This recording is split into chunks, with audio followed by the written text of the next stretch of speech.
समाज कल्याण विभागाचा निधी पुन्हा एकदा लाडक्या बहिणींचा हप्ता देण्यासाठी वळवला असल्याचा आरोप विरोधी पक्षनेते अंबादास दानवे यांनी केलाय।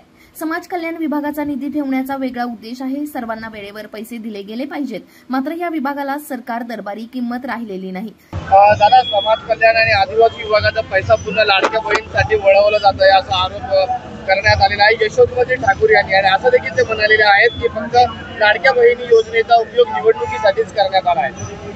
हे सत्य आहे। समाज कल्याणचा पुन्हा निधी वळवण्यात आला आणि माझ्या माहितीप्रमाणे समाज कल्याण जो निधी देताना फक्त अनुसूचित जातीच्या महिलांना द्यावा अशा पद्धतीनं तो निधी देण्यास मान्यता सामाजिक न्याय विभागानेच दिलेली आहे। खरं तर अनुसूचित जाती किंवा जमाती सुद्धा यांना दिलं जावं त्याच्याविषयी काही प्रश्न नाही आहे, परंतु मला असं वाटतं सगळ्यांना सोबत दिलं पाहिजे।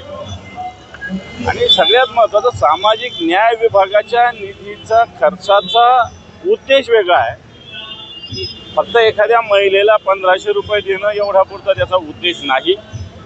मग या सगळ्या उद्देशालाच आताच्या घडीला राज्य सरकार हरताळ पासतंय असं सांगून त्यांनी एक टाळलेलं आहे की आम्ही हा निधी केला काय अनुसूचित जातीच्या, पण तुमचा अनुसूचित म्हणजे हा सामाजिक न्याय विभागाचा स्वतंत्र निधी असताना दुसऱ्या योजनेकडे वळवता येत नाही, तरी सरकार वळवतंय आणि सामाजिक न्याय विभागाला कवडीची किंमत देत नाही।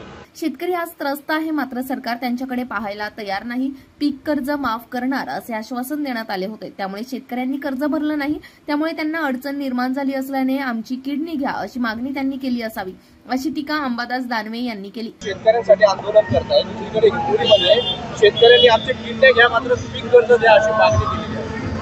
हे पहा, पीक कर्जाचा प्रश्न यावर्षी आहेच, कारण सरकारने कर्जमुक्ती करण्याचं आश्वासन दिलं होतं आणि म्हणून त्यामुळे बऱ्याच शेतकऱ्यांनी कर्जफेड केलेली नाही आणि कर्जाचा बोजा वाढल्यामुळे बँका देतील का नाही देतील हा मनात शंका शेतकऱ्यांच्या आहे। आणि मला असं वाटतं त्याच्यामुळे उद्विग्न होऊन शेतकऱ्यांनी आमच्या किडन्या घ्या अशा प्रकारची भूमिका मांडली। तर बाजारात बोगस बियाणे दाखल झाली असून खुलेआम त्याची विक्री होत असताना कृषी विभाग काही करत नाही असं देखील दानवे म्हणाले। राज्य सरकारने सांगितलं 6 जूनपर्यंत जे बियाणे विकू नका ते झालेले, मात्र या अगोदरच बोगस बियाणे गुजरातवरून आलेले असं सिद्ध झालेले अमरावतीमध्ये। अमरावती नाही, महाराष्ट्रात चालू आहे। कित्येक ठिकाणी गुन्हे दाखल झाले। कृषी अधिकारी गुन्हे दाखल करायला मागे पुढे पाहतात। कंपन्याच्या हस्तकाने कृषी विभागाचे अधिकारी बनलेले आहेत। बोगस बियाणे तर कित्येक बियाणाला तिथं परमिशन नसताना खुलेआम विकलं जातं, परंतु राज्याचं कृषी विभाग सुस्तपणे झोपलेलं आहे।